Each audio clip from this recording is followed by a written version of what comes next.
जय हिंद दोस्तों, कैसे हो आप लोग। उम्मीद है अच्छे होंगे।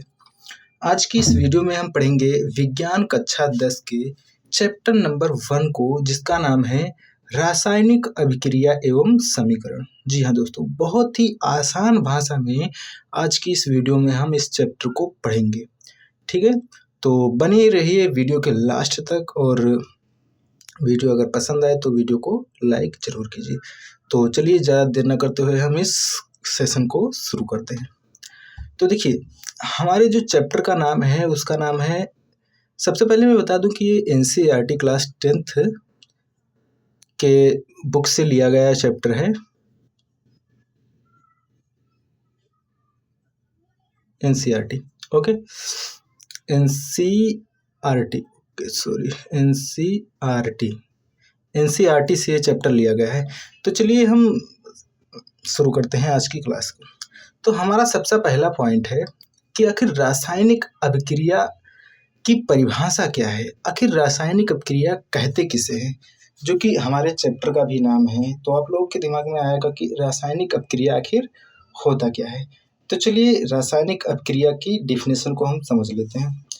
तो देखिए, मैंने यहाँ पर लिखा है कि रासायनिक अभिक्रिया वे अभिक्रिया हैं जिनमें दो अलग अलग पदार्थ आपस में मिलकर एक नए गुण वाले पदार्थ का निर्माण करते हैं, रासायनिक अभिक्रिया कहलाते हैं। ठीक है, कहने का मतलब है कि दो अलग अलग पदार्थ हैं, वो तो जब एक साथ मिलते हैं तो उनसे जो एक नया पदार्थ बनता है, जिसका गुणधर्म और अवस्था और रंग वगैरह सब अलग होता है, तो उसी को हम कहेंगे कि यहाँ पर रासायनिक अभिक्रिया हुई है। चलिए हम उदाहरण के साथ समझ लेते हैं। जैसे हो गया O2 यानी ऑक्सीजन प्लस H2 यानी हाइड्रोजन।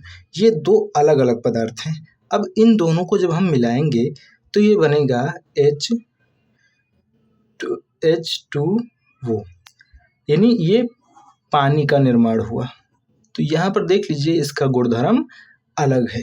ठीक है, तो आप यहाँ पर चढ़ाते चलिए, नोट्स करते चलिए, इसको नोट बनाते चलिए, आपके एग्ज़ाम तक बहुत ही काम आएगा। आपको कोई भी अलग से क्वेश्चन बैंक या फिर अनसॉल्व करने की कोई ज़रूरत नहीं है, रिवीजन करने की भी कोई ज़रूरत नहीं है।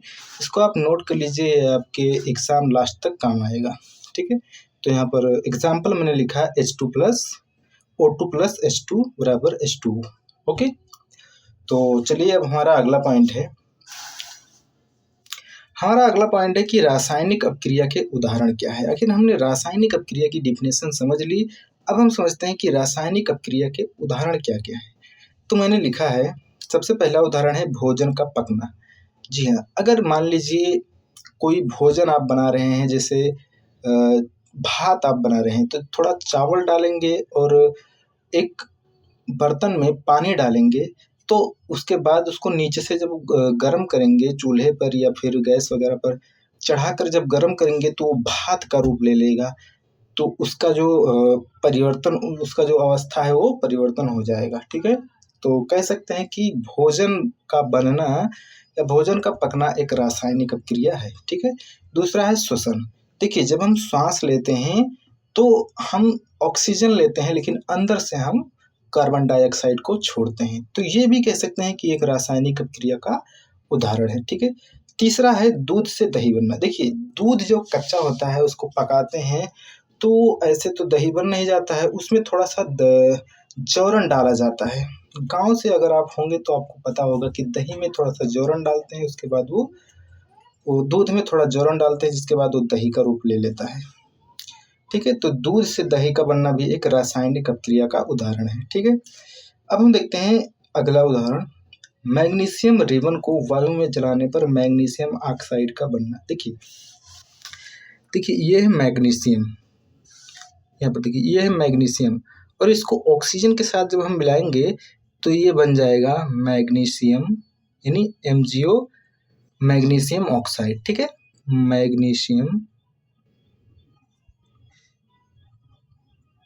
मैग्नीशियम ऑक्साइड ये बन जाएगा। तो ये भी कह सकते हैं कि एक रासायनिक अभिक्रिया का उदाहरण है। ठीक है, तो चलिए आपका 2 पॉइंट क्लियर हो गया।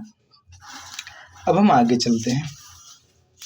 हमारा अगला पॉइंट है कि रासायनिक अपक्रिया के दौरान होने वाले कुछ परिवर्तन क्या-क्या हैं। आखिर जब रासायनिक अपक्रिया होती है तो क्या-क्या परिवर्तन होता है, उसको अब हम जानेंगे। देखिए, सबसे पहला परिवर्तन होगा रंग में परिवर्तन। जब रासायनिक अपक्रिया होगी तो रंग में परिवर्तन होगा। उसके बाद अवस्था में भी परिवर्तन होगा।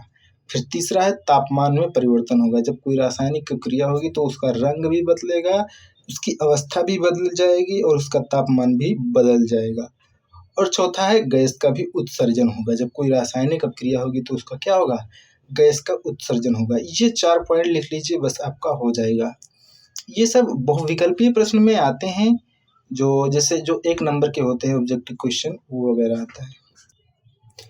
अब हम देखते हैं कि अभिकारक किसे कहते हैं। ये हमारा अगला पॉइंट है, अभिकारक। अभिकारक किसे कहते हैं? तो रासायनिक अपक्रिया में भाग लेने वाले पदार्थ को हम अभिकारक कहते हैं। उदाहरण देखते हैं। उदाहरण के लिए ऑक्सीजन प्लस हाइड्रोजन, ये तो जब मिलते हैं तो वाटर का निर्माण करते हैं, जिसे H2O कहते हैं। तो ये हो जाएगा, इसमें देखिए ऑक्सीजन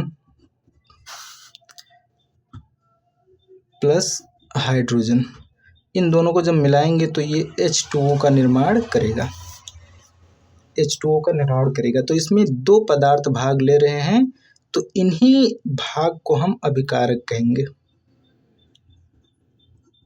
अभिकारक, जो पदार्थ रासायनिक अपक्रिया में भाग लेते हैं उसे ही हम अभिकारक कहते हैं। ओके, तो नोट कर सकते हैं। हमारा अगला पॉइंट है उत्पाद किसे कहते हैं, तो इसको भी समझ लेते हैं। जिसका निर्माण अभिकारक से मिलकर बना होता है उसे उत्पाद कहा जाता है। उदाहरण के लिए,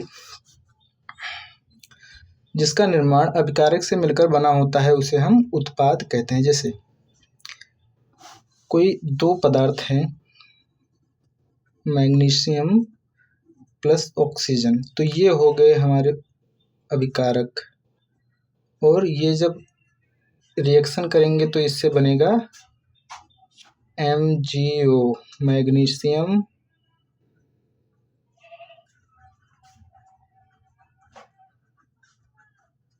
मैग्नीशियम ऑक्साइड।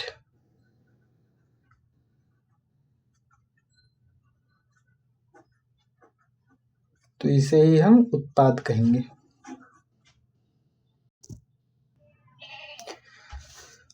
तो आज के लिए इतना ही बस। मिलते हैं अगले वीडियो में, तब तक के लिए जय हिंद।